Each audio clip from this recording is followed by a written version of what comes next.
Sunday Night Production. Bonjour à toutes et à tous et bienvenue dans un nouvel épisode du podcast Dans la tête d'un cycliste, le podcast qui vous plonge au cœur de la passion du cyclisme. Je suis Arnaud Manzanini et je reçois aujourd'hui coach Loïc. Bonjour Loïc. Bonjour à tous. Pour la capsule justement Parole de coach pour explorer un sujet qui est au cœur de la performance des cyclistes, la préparation physique générale, la PPG. Que vous soyez un cycliste chevronné, un amateur passionné ou simplement curieux de découvrir les secrets de la préparation physique, vous êtes au bon endroit. Dans cet épisode, nous allons plonger dans l'univers de la PPG, comprendre son importance dans le monde du cyclisme et découvrir les clés pour améliorer notre performance sur le vélo. Alors attachez vos casques, ajustez vos pédales et préparez-vous à explorer les mystères de la PPG. Loïc, pour commencer cet épisode, est-ce que tu peux nous faire une brève présentation du sujet ? Alors la PPG, préparation physique et générale. Préparation physique et générale. Préparation physique générale. Qui consiste donc dans notre imaginaire à faire de la musculation, mais pas que. C'est aussi l'entraînement croisé et faire d'autres activités qui vont compléter l'entraînement de la saison qui va venir du cycliste. Et ça, c'est la PPG. Et pourquoi on parle de PPG pendant l'hiver ? Ma question, c'est est-ce que la PPG peut s'intégrer dans la saison d'un cycliste ? Elle doit s'intégrer, mais de façon intelligente.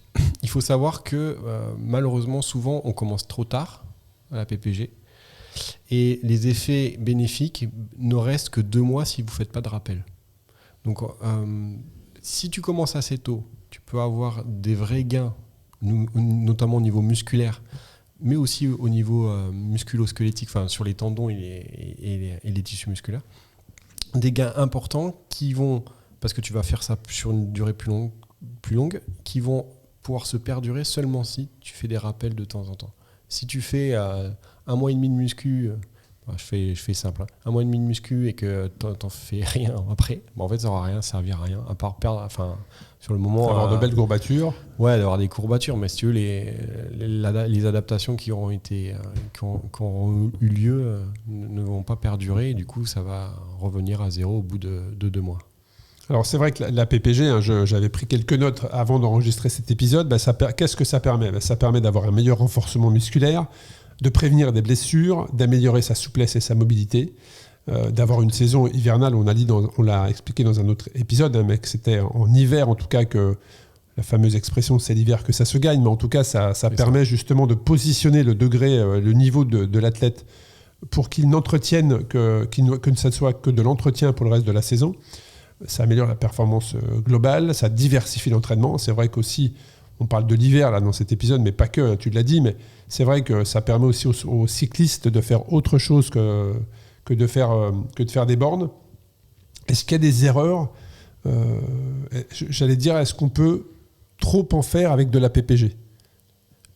Est-ce que à l'opposé de ne pas faire de PPG d'hiver, est-ce qu'il y a un risque à en faire trop ?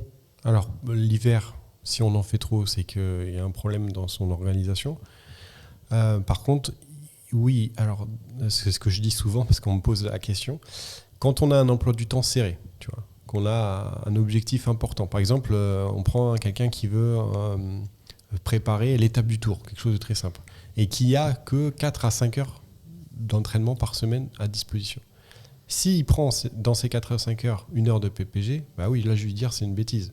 Parce que déjà, tu vas faire une épreuve qui va durer 7 heures et tu vas sacrifier 1 heure de ton temps pour faire de la PPG. Donc là, tu vois, c'est dans un contexte comme ça, oui, c'est une bêtise. Par contre, quelqu'un qui a le temps et qui a le temps de le placer, il n'en fera jamais trop. Mais attention, PPG, ça ne veut pas dire... c'est pas dire CrossFit, tu vois. Ça va être ma question suivante. C'est bien plus global. PPG, ça peut être juste une séance de yoga ou d'étirement, tu vois. Voilà, la préparation. Alors le CrossFit, générale. Tu le mets dans quelle catégorie ? Dans la PPG, mais c'est pas c'est que qu'une ça. Partie. C'est qu'une partie, exactement. Tu comprends ? C'est pas, voilà, il n'y a pas que PPG, ça veut pas forcément dire intensité. Et quand tu fais de la préparation comme ça de la PPG, est-ce qu'il y a un groupe musculaire qui est cible ou pas ? Alors, si tu le fais dans le cadre d'un cycliste, oui, il va falloir cibler des groupes musculaires. Donc moi, j'ai choisi, alors ça c'est vraiment ma philosophie, mais j'ai choisi des groupes musculaires essentiels pour la pratique du vélo, qui vont être les fessiers, bon ça, pas de discussion ça, les lombaires, pour la stabilité du bassin sur la selle, ce qu'on appelle les stabilisateurs de hanche, donc ça c'est ce qui va stabiliser ton corps dans ce qu'on appelle le plan frontal. Donc c'est sur comment expliquer sur le fait de osciller de haut en J'espère bas. que ça serait bien de regarder l'audio parce que les gestes que tu fais, les stabilisateurs de hanche, c'est ce qui te permet de te stabiliser dans le plan frontal. Voilà. Avec ça, t'es bien servi. Ça évite de te déhancher, c'est ça, non? Exactement, c'est ça. Voilà, c'est ça. Chercher l'image, voilà, exactement. Le couple quadriceps ischio. Ça, évidemment, c'est essentiel. Et tout ce qui va être core training, tout ce qui va être autour du bassin pour stabiliser. C'est du gainage, en fait. Gainage, tu vois, mais associé avec la respiration pour aussi optimiser la taille du diaphragme. Enfin, c'est core training, donc ça, c'est vraiment les groupes musculaires que moi j'ai sélectionnés et je trouve essentiel. Voilà, on pourrait mettre des choses un peu plus axées vers le haut du corps. Alors moi, dans le core training, j'en introduis dedans, mais tu vois, il y a des gens qui vont dire c'est hyper important de travailler le trapèze par exemple sur le longue distance. Moi, je l'ai pas choisi, mais ça fait partie des groupes musculaires qu'on peut choisir. En tout cas, il faut étudier sa pratique, la façon et dans le contexte dans lequel on pratique le vélo. Pour adapter. Et pour adapter ce qu'on a vraiment besoin. Et puis, ils sont aussi individuellement au niveau de ses particularités anatomiques. Qu'est-ce qui me fait défaut? Qu'est-ce qui est ma force? Comment je peux suppléer aussi à ma force? Il n'y a pas que les défauts qu'il faut corriger. Tu vois, réfléchir à ces choses-là. Et pourquoi ces groupes que tu as sélectionnés sont essentiels? Ça va permettre, qu'est-ce que ça va permettre au cycliste de développer? Est-ce que ça va développer sa vélocité, sa puissance? Alors, la force musculaire, la plupart du temps, moi, c'est ce que je vais rechercher. Donc, ça va être développer des fibres musculaires qui vont permettre d'avoir une meilleure force d'endurance, généralement. Chez les sprinters, j'entraîne des sprinters, tu vois, notamment sur piste, pas des sprinters sur route. Donc là, on va chercher carrément des exercices musculaires qui vont développer des fibres musculaires qui permettent l'explosivité. Donc ça, c'est vraiment la force pure, c'est hyper important, même sur du long, simplement, c'est le type de fibre qui varie. Et après, ce que je recherche, c'est la stabilité sur la selle. Plus tu es stable, plus tu vas pouvoir être économe sur ton geste. Et ça, c'est hyper important. Même s'il y a plein d'études qui montrent que c'est en pratiquant que ton geste devient économe, oui, mais si tu es en plus stable, ça va plus vite. Ça, c'est très intéressant, puisque c'est vrai que le fameux coup de pédale, je ne sais pas si on peut dire le coup de pédale économe, j'en sais rien, mais en tout cas, c'est vrai que d'avoir un coup de pédale souple qui est le juste milieu entre la force et la vélocité, c'est hyper important. Et c'est surtout, je dirais, une fois que tu l'as trouvé, c'est un vrai plaisir de pédaler, parce qu'en tant que cycliste, tu le ressens. Tu sens que ton coup de pédale, il est efficace, il est efficient, tu vois. Exactement. Et l'avantage du PPG, c'est que c'est pas que du renfort, donc tu vas aussi avoir aussi tout ce qui a aspect souplesse articulaire, donc étirement, qui va avoir aussi un rôle important dans la prévention de blessures du cycliste, et notamment chez les cyclistes qui font des épreuves très très longues, tu vois. Où là, c'est hyper important. Tu vois, un truc tout bête. Tu connais les paresthésies au niveau des mains sur le long. J'en ai souffert. Voilà, mais tout ça, c'est une compression des nerfs, souvent au niveau du canal carpien. Ouais. Et gagner en amplitude articulaire à ce niveau-là permet, par exemple, tu vois, c'est un truc tout bête, mais permet d'améliorer et de prévenir ce risque de blessure. Il y a plein d'autres choses, mais voilà. Donc la PPG, c'est ça. C'est aussi travailler les exercices de respiration pour améliorer ses capacités pulmonaires et donc l'oxygénation de ses muscles. C'est toutes ces choses-là.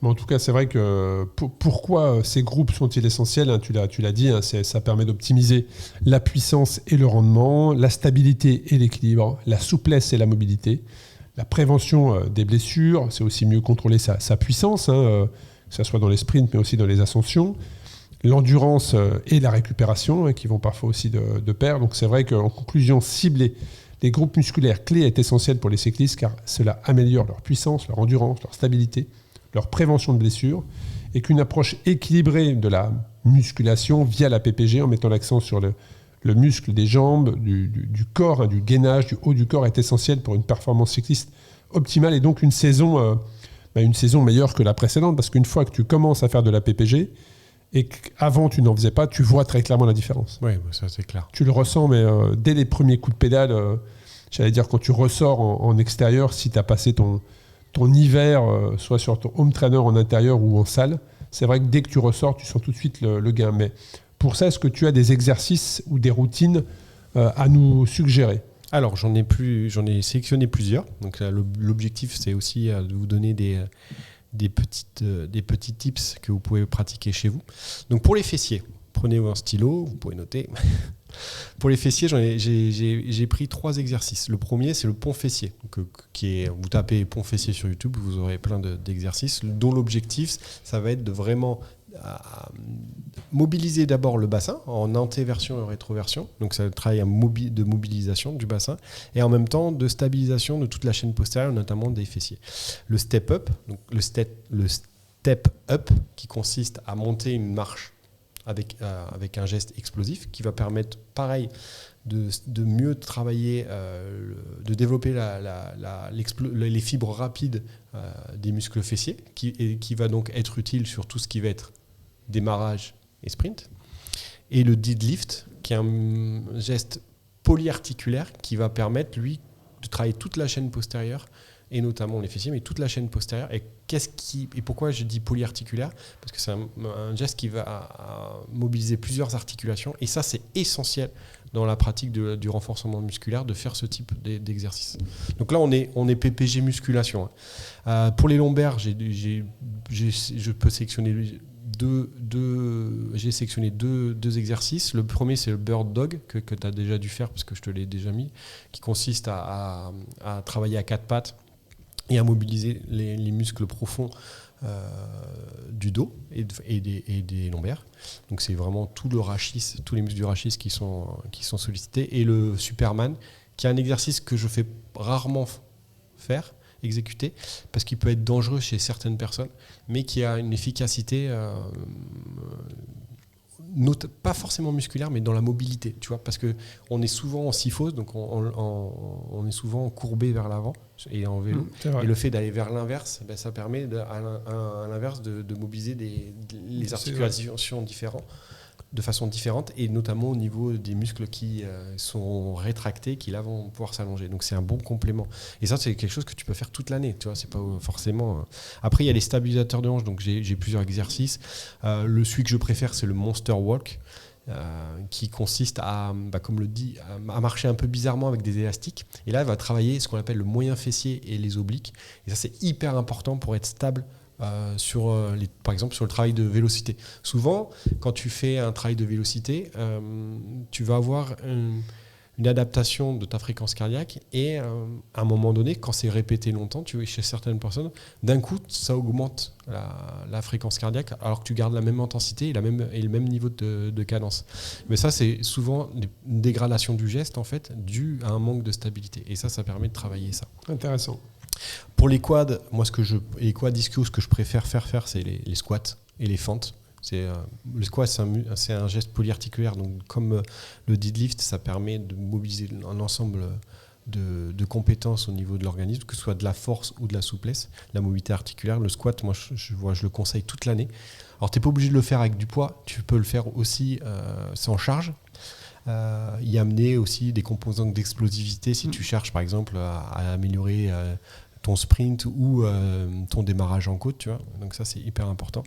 Démarrage en côte, petite blague, pas celui de la voiture, celui de la montée du col. Et le core training, doit être intégré toute l'année, avec des rappels qui travaillent l'ensemble du corps, avec des exercices de gainage, évidemment. Mais moi, ce que j'aime bien, c'est les gainages actifs. Par exemple, le Russian Twist, qui consiste à faire du gainage latéral, mais avec un mouvement de rotation de bas en haut. Alors celui-là, en plus d'amener... il fait bien travailler celui-là. Il fait bien travailler. Ça, c'est des exercices qui sont essentiels toute l'année. C'est vrai que le corps training, c'est le point d'appui du cycliste. De tout sportif, en fait. Ouais, de tout sportif. C'est vrai que, notamment le cycliste, on est vraiment sur un sport porté, donc on est en équilibre sur 2 roues sur son vélo. Et le point d'appui qu'on peut avoir, si ce n'est de tirer sur son guidon, voilà, c'est son gainage. C'est son gainage. Et meilleur le gainage sera, mieux l'équilibre sur le vélo sera, l'accélération, les relances. Mais au-delà du gainage, c'est même la mobilité articulaire, parce que tous ces mouvements-là vont t'obliger à mobiliser tes articulations dans des amplitudes dont tu n'as pas l'habitude. Et ça, c'est un game changer dans la prévention des blessures. Parce que souvent, alors là, c'est sûr que la pratique du vélo est à l'origine de plein de blessures parce qu'on fait trop et qu'on ne s'adapte pas, il n'y a pas assez de progressivité. Mais aussi, il y a des moments où en fait, c'est parce que les muscles se rétractent du fait de la pratique dans une position fixe du vélo et qui font que derrière, il peut y avoir des pathologies qui apparaissent. Et ça le PPG, ça prévient ça. Ouais, c'est intéressant. Et puis alors, c'est ma question suivante, c'est comment intégrer des sports complémentaires dans la PPG ? Alors ça. C'est-à-dire, est-ce que le cycliste il peut aller courir ? Est-ce que le cycliste il peut aller nager ? Alors c'est peut-être parce que j'entraîne beaucoup de triathlètes, mais pour moi c'est aussi primordial. Et pourquoi faire courir un cycliste ? Il y a une raison biologique à ça.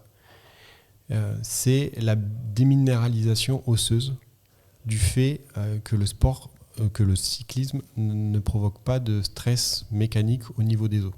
En gros, la densité osseuse chez les cyclistes est bien moindre que la population générale.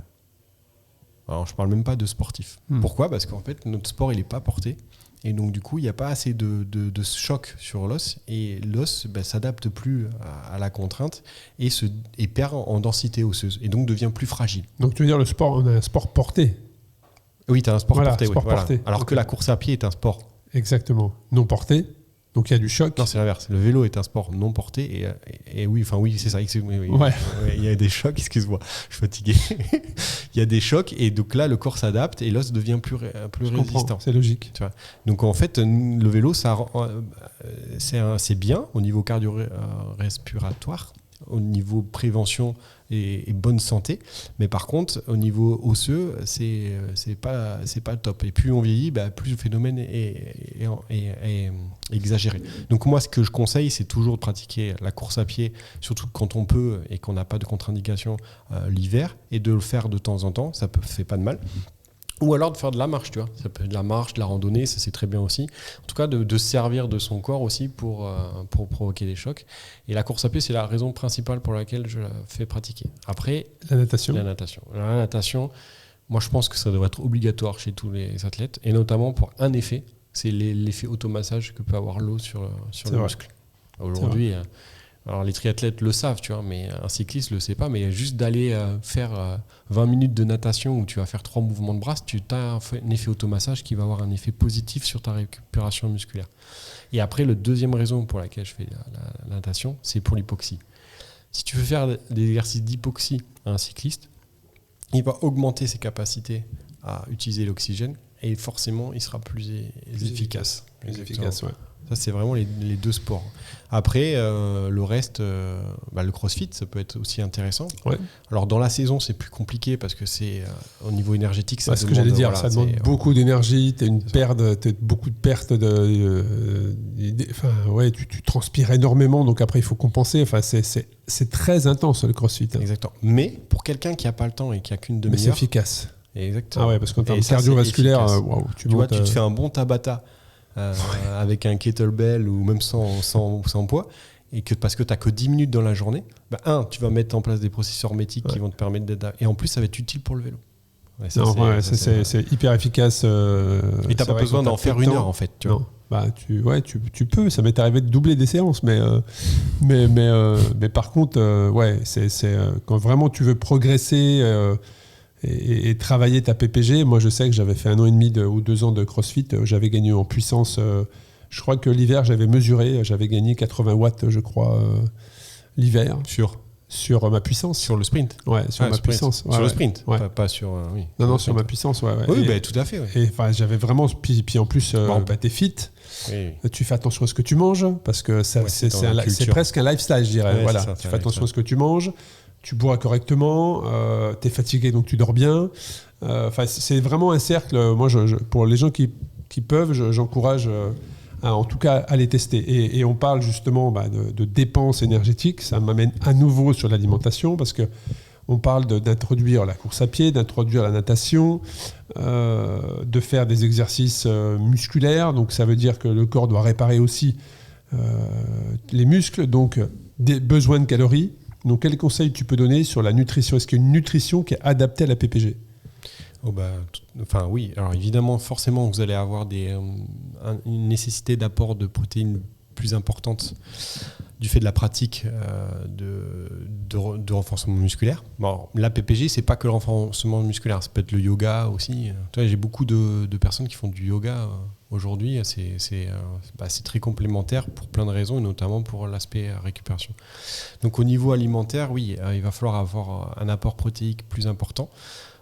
Généralement, on conseille, alors ça reste des conseils, il faut toujours l'individualiser, entre 1,8 et 2 kg par poids de corps. Voilà. Donc ça vous donne un ordre d'idée de protéines qu'il faut ingérer par jour. De grammes, alors attends, je précise. Oui, de grammes. Voilà, parce que 2 kilos. Je suis un peu bugué, mais de grammes. c'est 1,8 grammes par kilo de poids de corps. C'est ça. Jusqu'à 2 grammes de kilo. Parce qu'autrement, tu manges un bœuf. Voilà. Et donc, oui, là, ça, c'est l'aspect compensation du stress musculaire que tu provoques si tu fais beaucoup de renfo ou de crossfit. C'est la même chose. Alors, plus c'est intense, même plus tu rajoutes de glucides mélangés aux protéines pour améliorer la récupération musculaire. Et de suite après la séance. Ça, c'est un conseil. Quand vous faites ça, faites-ce. Vous ingérez ces protéines tout de suite après la séance. Alors après, il y a différentes façons de le faire. Soit avec des produits naturels, mais vous n'amènerez jamais autant que nécessaire que par des produits transformés. Alors, dans les produits transformés, vous avez deux types.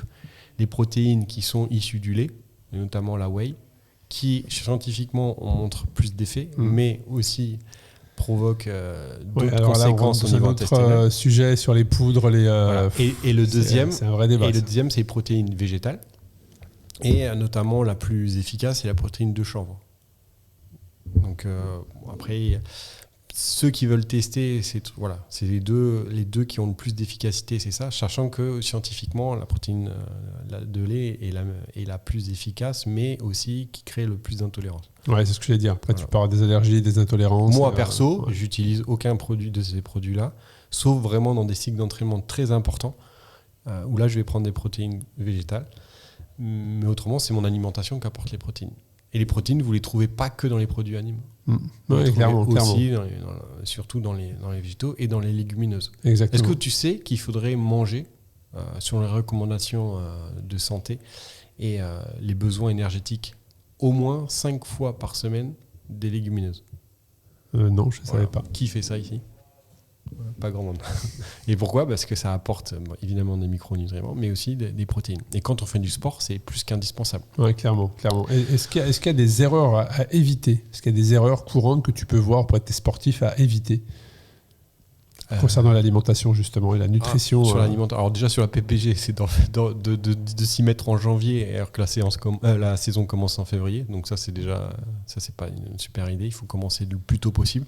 Vous pouvez faire une petite coupure fin de saison d'une semaine et au lieu de reprendre le vélo, vous faites juste de la natation. Vous allez faire quelques séances d'étirement, du renfo. Vous pouvez commencer très léger. Et donc l'erreur serait de faire trop tard. L'erreur aussi, c'est de faire trop d'un coup. Le mec qui va à la salle de sport, fameuse progressivité. Allez, je vais commencer à 100 kg le développé couché. Bon, voilà, après, de toute façon, ou alors là, les squats, ou la machine j'en fais 15. Ou la presse. Je fais tout de suite, j'en ai jamais fait. Et qui marche pas pendant 3 semaines. Qui marche il va découvrir des nouveaux muscles de son corps. Je peux plus marcher. Voilà, non, mais je parlais des erreurs sur l'alimentation et je te donne un exemple concret. C'est est-ce qu'il est recommandé, par exemple, je fais un petit déj le matin, normal. J'ai ma séance de PPG ou de CrossFit entre midi et 2 et je reprends le taf tout de suite derrière, j'ai pas le temps et je me fais un shake de protéines végétales ou à la whey, base de lait. Et je me dis que ça me suffit en fait, puis comme ça je vais m'affûter. Alors j'allais y venir, donc l'erreur aussi c'est au niveau alimentaire de ne pas compenser la perte calorique. Même si j'aime pas trop parler de calories, à un moment donné, il faut être logique. C'est que quand vous faites du sport, et notamment une sollicitation musculaire importante, il est nécessaire d'apporter les calories que vous avez dépensées. Même si ce n'est pas forcément un équilibre parfait, parce que ça dépend de l'aliment que tu manges. Oui, bien sûr. Parce que tu peux manger des acides gras essentiels de bonne qualité. Oui, là, on parle de calories sans rentrer dans le détail. Ils vont ramener effectivement, plus de calories que ce que tu avais pensé, et il n'y aura pas d'effet sur ta prise de poids. Tu vois. Mais en tout cas, c'est important de compenser et de manger. Voilà, manger tout simplement. Quand on fait une activité, on va compenser la perte calorique si on ne l'a pas fait pendant la séance. Parce qu'on peut le faire pendant la séance aussi. Également. Oui, tout dépend quelle séance tu fais, effectivement, mais ça peut se pratiquer. Mais je trouve que un des avantages également de la PPG, c'est de rester motivé pendant une période qui parfois pourrait t'amener à un peu plus de laxisme. Là, le fait d'avoir justement des séances, de garder cet objectif de progresser sur un sujet très précis, ou un axe de progression très précis, ça te permet on parle de l'hiver, mais même si on recommande de ne pas faire de la PPG que l'hiver, mais en tout cas, ça te permet de garder cette motivation. Mais ça t'amène une routine. Une routine, c'est important justement pour la motivation. Si ta vie est tout le temps routinière, donc là forcément c'est chiant, mais dans la pratique du sport, d'avoir une routine par moment, ça te permet de te reconcentrer sur l'essentiel. Ouais, intéressant. Et si on arrive à la conclusion de l'épisode, Loïc, sur la PPG, quel message tu pourrais faire passer sur un rappel de points clés par exemple, ou peut-être encourager certaines personnes qui ont des doutes ou qui n'ont jamais pratiqué à insérer dans leur routine hivernale ou annuelle de la préparation physique générale de la PPG? C'est aussi le moment, quand on fait la PPG, c'est aussi le moment de faire un bilan de son organisme et de faire un état des lieux. Tu vois. Et ce que je conseille, c'est avant de débuter une période de PPG, donc c'est-à-dire en fin de saison, au moment où je reprends donc par des exercices de renforcement ou d'activités annexes, je vais faire un bilan de mon organisme et de sa fatigue. Donc moi ce que j'aime bien, c'est je préconise toujours de faire un bilan du stress oxydatif ou un bilan d'acide gras qui va te permettre déjà de voir à quel niveau est ton organisme de fatigue et d'amener une alimentation plus adaptée en fonction de ce que tu auras vu. C'est ce qui n'est jamais fait par les médecins en fait. Ça c'est vraiment, en France en tout cas, parce que je sais qu'en Belgique, les médecins fonctionnels le font tout systématiquement. Parce que je pense que ce n'est pas remboursé une partie par la Sécu, donc les médecins ne le font pas. Et c'est un bilan biologique, sanguin, qui est essentiel pour comprendre comment vous allez. Donc je vous invite à vous rapprocher de personnes qui... Il y a de plus en plus de personnes qui le font en France, mais les généralistes c'est plus compliqué, mais de gens qui vont être spécialisés dans ce domaine biologie pour voir l'état des lieux. Et à partir de là, mettre de la progressivité via des exercices de renforcement, de souplesse, d'exercices de respiration ou des sports qui vont, comme la course à pied ou la natation, vous apporter des éléments complémentaires à la pratique du vélo. Commencez comme ça, reprendre petit à petit l'activité cycliste intégré dans votre programme de PPG, et puis quand vous allez vous rapprocher des compétitions, rentrer dans des choses plus spécifiques tout en gardant des rappels de temps en temps, que ce soit de souplesse articulaire, que ce soit de renforcement, que ce soit de relaxation, que ce soit même d'aller nager pour récupérer ou faire un peu d'hypoxie, des rappels de temps en temps à des moments propices où vous avez plus de temps, où vous avez, par exemple la natation, quand vous avez besoin de récupérer, d'aller faire 1 heure de home trainer à regarder Netflix ou d'aller nager 30 minutes, ce sera plus efficace d'aller nager 30 minutes. C'est pas parce que vous allez faire du vélo que vous allez récupérer mieux. Au contraire, vous allez mieux récupérer en natation. D'être intelligent, de poser ça dans la saison et l'hiver d'après, de refaire un plan PPG pour progresser, soit en charge, soit en faisant le bilan de ce qui a marché, pas marché et de reprendre. Très intéressant cet épisode, Loïc. Un grand merci pour ton partage. Et puis également, pendant vos séances de PPG, vous pouvez écouter des podcasts. Hein. Oui. Voilà, on a un portefeuille sur Dans la tête d'un cycliste assez important, mais aussi Ultra Talk avec des histoires juste ultra ordinaires. Donc un grand merci à vous. Et puis merci Loïc pour tous tes conseils. Et puis à très bientôt pour un nouvel épisode du podcast Dans la tête d'un cycliste. Merci.